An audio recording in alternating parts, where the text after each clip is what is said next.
You're not unhappy because happiness is too hard to find. You are unhappy because you have made happiness your job, and every job comes with a performance review you can never pass.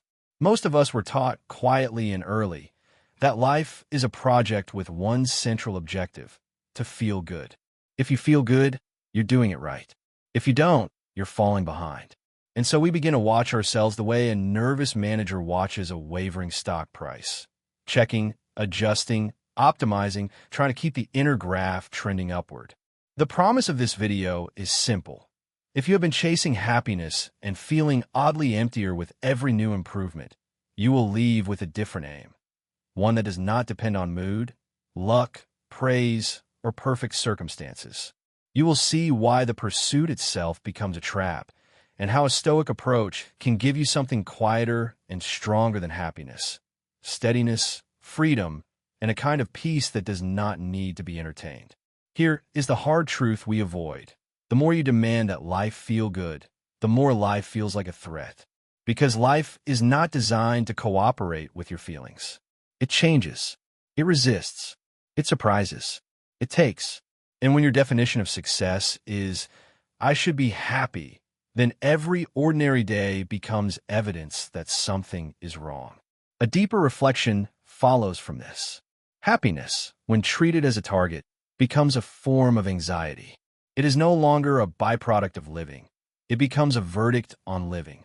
The mind begins to ask, in the middle of a pleasant moment, whether the pleasant moment is pleasant enough. It begins to stand outside experience and measure it. And what is measured is no longer lived. Consider a modern example. You plan an evening meant to restore you. The right meal, the right show, the right atmosphere. Yet a small irritant appears, a late delivery, a strained message, a thought about Monday. The evening is not ruined by the irritant itself. It is ruined by the silent demand that nothing should interfere with your happiness. The demand becomes the tyrant. The evening becomes its hostage. The first conceptual shift is this: happiness is least reliable when it is most required. When you insist on it as a condition of life, you turn a feeling into an obligation. And obligations produce guilt. You begin to feel guilty for being human, guilty for your sadness, your fatigue, your doubts, your grief, your restlessness. You do not merely suffer, you suffer incorrectly. A hard truth again: emotions do not obey commands. You can no more order yourself into joy than you can order the weather into sunlight. Yet we keep issuing commands, and then we feel betrayed when reality refuses to salute. Stoic thought enters here not as a lecture, but as a lived correction. Epictetus does not ask you to become cold. He asks you to become clear. Some things are up to you, and some are not. Not in theory, today, in your actual hour, as you sit with your actual worries. Your judgments are up to you. Your choices are up to you. Your effort is up to you. But outcomes, other people's reactions, the past, the timing of luck, the body's moods, the world's noise, these are not. A practical example: you post something you worked hard on. You tell yourself you are simply sharing it, but your stomach tightens as you wait. You refresh.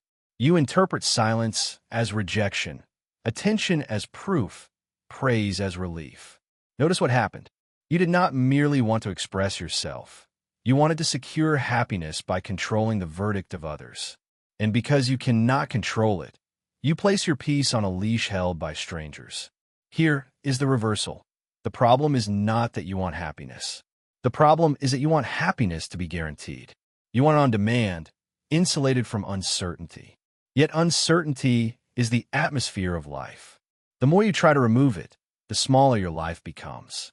Hard truth: if your happiness depends on conditions, your happiness is a bargain you will keep renegotiating.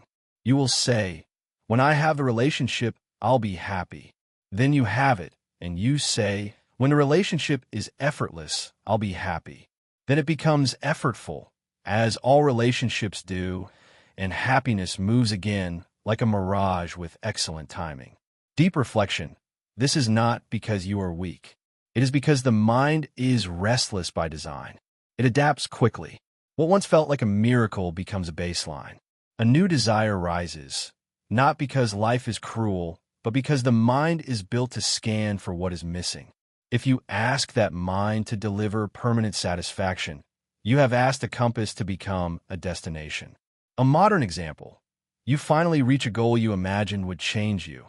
An income, a body, a home, a title. For a brief moment, you feel weightless. And then, strangely, you feel ordinary again. The ordinary feeling is not failure. It is the nervous system returning to its normal range. But if you expected the ordinary to vanish forever, you interpret your normalcy as misery, and you begin the chase again, faster this time. Another conceptual shift: perhaps the aim is not to feel better, but to become better at feeling. Not better at manufacturing pleasure, but better at meeting whatever arrives without collapsing, without fleeing, without turning your inner life into an emergency. Hard truth: pain is not optional. You can postpone it, decorate it, deny it, medicate it, intellectualize it, distract from it, but you cannot negotiate it away. Every life includes loss. Every love includes vulnerability. Every body includes decline. If happiness is your standard, then pain becomes a scandal. You begin to treat normal human sorrow as an unacceptable defect. Deep reflection: the Stoics trained for this not out of pessimism, but out of respect for reality. They rehearsed the fragility of what they loved, not to become indifferent, but to love without clutching. They practiced seeing life as it is: temporary, uncertain, and therefore precious. When you stop demanding permanence, you stop panicking at change. A practical example: someone you care about grows distant. You cannot force them back into closeness. If your happiness depends on their consistent attention, then each delay in response becomes a threat to your stability. But if you place your focus where it belongs, on how you show up, what you communicate, what boundaries you set, what dignity you maintain, you may still hurt, but you do not lose yourself in the hurt. You let sorrow be sorrow, rather than turning it into self-erasure. Conceptual shift again: the opposite of happiness is not sadness. The opposite of happiness as a project is presence. When happiness becomes your project, you live in the future, the next improvement, the next solution, the next upgrade. Presence, by contrast, is not a mood. It is a stance. It is the willingness to be where you are without bribing yourself with an imaginary later. Hard truth: constant self-improvement can become self-rejection wearing a respectable suit. The message underneath is: this version of me is not allowed to be at peace. Even your progress becomes proof of insufficiency. Deep reflection: there's a quiet dignity in accepting the human condition without romanticizing it. Acceptance is not surrender. It is accurate seeing. The Stoic does not say, everything is fine. The Stoic says, this is here. Now what is mine to do? That question restores agency without demanding emotional perfection. A modern example: you wake up and feel heavy for no clear reason. The happiness chaser treats this as an urgent problem. Search for a cause, fix it, eliminate it. The Stoic approach begins differently. A heaviness is present. I will still act with decency. I will still do what matters. I will not turn a mood into a moral failure. Strangely, when you stop trying to force the mood out, it often passes more gently. Conceptual shift: happiness is not a foundation. It is weather. Build your life on weather, and your life will be unstable. Build your life on values, on courage, honesty, patience, self-respect, and the weather can change without destroying the house. Hard truth: many people do not fear unhappiness. They fear meaninglessness. So they chase happiness because happiness feels like evidence that life is worthwhile. Without it, they worry they have wasted their time. Deep reflection: meaning is not the same as pleasure. Some of the most meaningful experiences are strenuous, frightening, inconvenient, and uncertain. Raising a child, caring for someone ill, building something worth building, speaking the truth when it costs you. If you use happiness as your compass, you will avoid many of the very roads that give a life its depth. A practical example: you volunteer, you mentor, you create, you commit to a difficult discipline. In the moment, it may not feel happy. It may feel awkward, tiring, humbling. Yet afterward you feel a steadiness that pleasure rarely provides.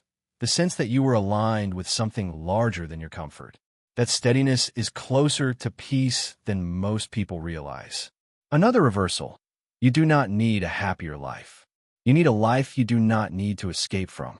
And that life is made less by perfect feelings and more by coherent choices. Hard truth. The more you treat discomfort as an enemy, the more fragile you become. A person who must be comfortable to be okay is not actually okay. They are simply well managed. Deep reflection. Freedom is not the absence of difficulty. It is the absence of inner compulsion. The Stoics aimed for inner freedom, the ability to meet insult without being enslaved to it, to meet fear without being ruled by it, to meet loss without losing one's soul. This is not grimness. It is sovereignty. A practical example. You receive criticism. If you're chasing happiness, criticism is poison because it threatens the image you need to feel good. You either lash out, collapse, or scramble for reassurance. But if your aim is character, criticism becomes information. Not always accurate information, not always fair, but something you can examine without panic. You can say calmly, "Is there truth here? If so, I will learn. If not, I will let it pass." That calm is not numbness, it is strength. Now we arrive at a quiet turning point. If this is resonating, take a moment to subscribe to the channel and leave a thoughtful comment about where you've noticed the happiness chase in your own life. Not a confession, just an honest observation. It helps shape future videos, and it turns this from a monologue into a conversation. And now, notice what has already shifted. The question is no longer, how do I become happy? The question is, how do I become unshakable enough to live honestly, whether I feel happy or not? That question is a doorway. Hard truth. The pursuit of happiness often disguises a refusal to face fear. We chase pleasant feelings because fear is unpleasant. We chase certainty because uncertainty is frightening. We chase applause because silence feels like insignificance. And because we refuse fear, fear grows. It expands into the space we do not allow it to occupy openly. Deep reflection.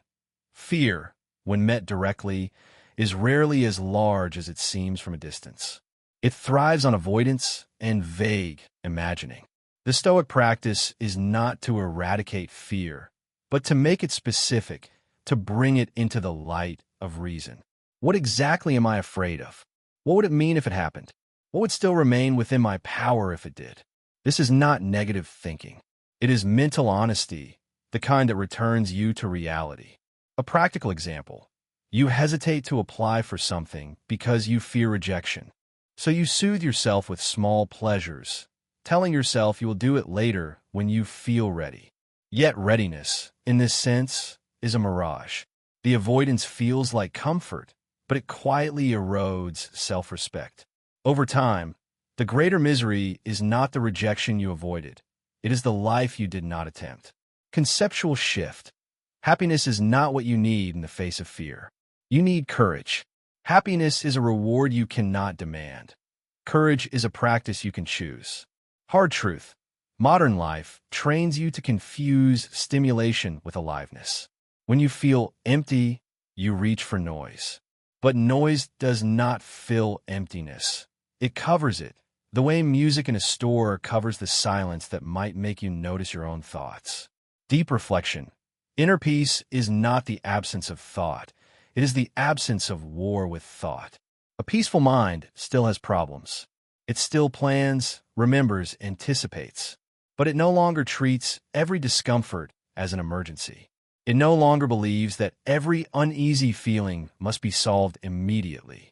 It can hold tension without breaking. A practical example. You feel anxious in the evening. The instinct is to scroll until you are numb. And it works briefly. But later, your attention is dull, your sleep is thin, and your anxiety returns with interest. The Stoic alternative is modest, not dramatic. Sit with the anxiety for a moment and name what it is asking for. Is it asking for action? Then take one small action. Is it asking for reassurance about what you cannot control? Then practice release. Say, "This is not mine," not as a slogan, but as a boundary. Conceptual shift. You cannot win against anxiety by making it disappear. You win by refusing to let it dictate your conduct. Hard truth. Many people are miserable not because they lack happiness, but because they lack control, and then they try to solve that lack by controlling everything. This is the most painful loop. You feel uncertain, so you tighten your grip. The grip makes you more sensitive. Sensitivity makes you more controlling. Controlling makes life smaller. Smaller life makes you more miserable. Deep reflection. The Stoic dichotomy of control is not a concept to admire. It is a daily sorting task. In any situation, separate what depends on you from what is not. Then devote your energy only to what depends on you. This is not passivity. It is precision. It is the end of wasted suffering. A practical example. You cannot control whether someone understands you, but you can control whether you speak clearly. You cannot control whether your work is praised, but you can control whether it is honest. You cannot control how quickly a grief leaves you, but you can control whether you treat yourself with patience while it stays. Each time you make this separation, you reclaim a portion of your life from helplessness. Conceptual shift. The goal is not to feel in control. The goal is to be devoted to what is controllable. The first is a mood. The second is a discipline. Hard truth. Pleasure can become a form of dependency.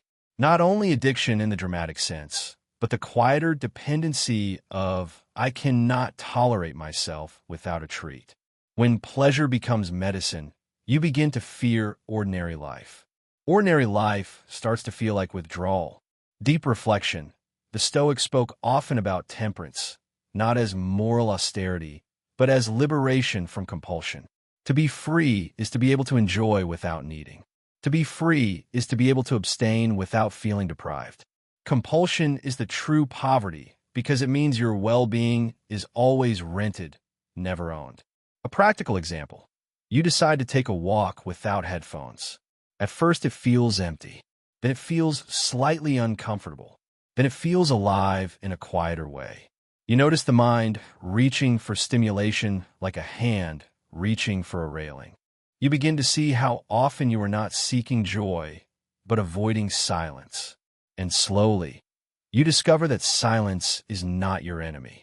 It is where you meet yourself without disguise. Conceptual shift. Perhaps happiness is not something to be pursued, but something to be permitted. And permission is granted by a mind that no longer panics at its own inner weather. Hard truth. Failure is unavoidable if you attempt anything meaningful. Yet the pursuit of happiness trains you to interpret failure as a threat to identity. If happiness is the measure of success, then failing means not only I didn't get it, but I am not okay. This is why people avoid difficult goals. Not because they are lazy, but because their sense of self is too entangled with outcomes. Deep reflection. The Stoic sees failure differently. Failure is an event, not a verdict. It is feedback about method, not a definition of worth. Your worth is anchored in your capacity to act with virtue, to be brave, fair, disciplined, and wise as best you can, even when you do not get what you want. A practical example. You start something and it goes poorly. The happiness chaser asks, "How do I stop feeling embarrassed?" The Stoic asks, "What did I learn? And how will I conduct myself now?" One question is about hiding from discomfort. The other is about becoming someone who can endure discomfort without corruption. Conceptual shift. Confidence is not the belief that you will always succeed. It is the knowledge that you can meet the consequences with integrity. Hard truth. Time is not generous. You have fewer days ahead than you assume. This is not meant to frighten you, but to clarify you. When people chase happiness, they often waste time trying to feel ready to live. They postpone the honest conversation, the difficult work, the necessary ending, the meaningful beginning, waiting for the feeling of happiness to accompany it like a permission slip. Deep reflection, memento mori, the remembrance of mortality, is not morbidity. It is an antidote to triviality. When you remember that life is finite, you stop bargaining with yourself for perfect conditions. You begin to ask what deserves your limited attention. You begin to spend your hours rather than merely pass them. A practical example. Imagine you're offered an extra year of life, but only on the condition that you spend it exactly as you spent the last month. Many people feel a sudden unease at that thought. Not because the last month was terrible, but because it was scattered, spent in pursuit of moods, small comforts, minor validations, low-level distractions. Mortality reveals the cost of living for happiness alone. You may feel entertained, and yet feel that you did not truly live. Conceptual shift. The aim is not a longer life of pleasant feelings. The aim is a life that would still make sense even if it were shorter than expected. Hard truth. Inner peace cannot be stolen, but it can be traded away, often for cheap things. A reaction, a triumph, a moment of being right, a moment of being admired. We sell our peace impulsively, then wonder why we cannot find it. Deep reflection. Peace is not a mood that arrives once problems are solved. Peace is a relationship with problems. It is the decision not to abandon your principles when you are pressured. It is the decision not to abandon your humanity when you are hurt. It is the decision not to abandon your attention when you are bored. A practical example. Someone provokes you online or in person. You feel the familiar pull. Defend, attack, prove, win. And perhaps you can win. But afterward you feel the subtle aftermath. Agitation, rehearsed arguments, a mind still clenched. The Stoic question is gentle and severe. Is this worth my inner life? Not is it true, or am I right, but is it worth the cost? When you ask that question sincerely, you begin to recover days you used to lose. Conceptual shift. The highest luxury is not pleasure. It is not needing to react. Hard truth. If you make happiness your goal, you will eventually resent the people you love for not providing it. No one can be another person's permanent emotional solution. This is an impossible burden disguised as romance, family loyalty, or friendship. Deep reflection. Love is not a happiness contract. Love is a practice of goodwill, honesty, and patience toward another fragile being. And to love well, you must be able to stand on your own inner ground. You must be able to feel lonely without turning it into accusation. You must be able to feel disappointed without turning it into contempt. A practical example. You enter a relationship hoping it will make you feel whole. At first it seems to. Then the other person reveals their limits. They cannot always soothe you, cannot always understand you, cannot always be available. If happiness was the requirement, you will interpret their humanity as betrayal. But if character is the requirement, you will interpret the moment as an invitation to maturity, to communicate clearly, to set boundaries, to maintain self-respect, to offer respect. Love becomes less intoxicating, perhaps, but more real and far less miserable. Conceptual shift. The goal is not to be happy together. The goal is to be truthful together and to bring your best self to what you cannot fully control. Now, if we return to the sentence we began with, it looks different. The misery is not caused by wanting a good life. It is caused by outsourcing your good life to a feeling you cannot command. Happiness, pursued directly, becomes an anxious audit of experience. But happiness, allowed to arise as a byproduct of virtue, meaning, and presence, becomes something softer, less demanded, less policed, and therefore more possible. A hard truth remains, and it is the final one. You will still have days that feel empty. You will still grieve. You will still fear. You will still fail. If your standard is happiness, these days will look like proof that life is failing you. If your standard is inner strength, these days become the training ground where life is shaping you. And here is the deepest reflection beneath all of this. Peace is not found by arranging the world to your liking. Peace is found by arranging yourself, your judgments, your desires, your fears, so that the world cannot easily drag you away from what you know is right. So live in such a way that happiness can visit you, but never rule you. Let it be a guest, not a landlord. Let joy be welcomed, not hunted. Let sorrow be honored, not feared. Let meaning be chosen, not waited for. And if you remember nothing else, remember this. The moment you stop chasing happiness, You stop running from your life.